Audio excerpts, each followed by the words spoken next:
Chuck, Betty buying a house and is 3 weeks away from closing. She wants to get her decorator into the house so they can walk around and come up with a plan before she closes. The sellers are refusing to let Betty and the decorator into the house until Betty produces a second letter, a new letter from a mortgage company that the loan is proceeding as planned.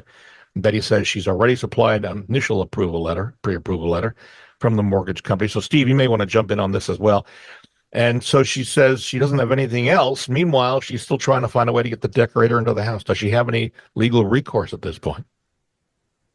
No, the contract the contract allows for someone to go in the day of closing to do a walkthrough to make sure that the house is in similar condition, normal wear and tear excluded, from when you entered the contract. I've seen where they have just said, no, you can't go in.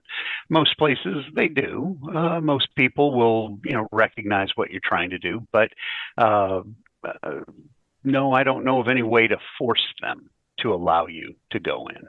Steve, is there anything that could be written? I mean, just a regular update from a loan officer might suffice for the sellers. Is there some standard letter that you could generate? Not you, this is not your loan, but could there something that a loan officer could generate? Yeah, I mean, if one of my clients came to me and said, "Hey, I'm in this situation. My seller won't let my decorator in without a letter," I generally am going to accommodate them. I don't think that the loan officer would be against that for the most part, unless they're having a problem and there's a concern. Then that'd be a kind of an unfortunate red flag. But most of the loan time, I wouldn't have a concern with that. It's uncommon. Usually the approval letter is going to be the only letter that we need throughout the full process. But if under this circumstance or special circumstances the second one's done, I think I've done it once before, but the seller had gotten burned on a previous contract where the loan officer had told them, hey, everything's going great, and then at closing it blew up or they didn't close.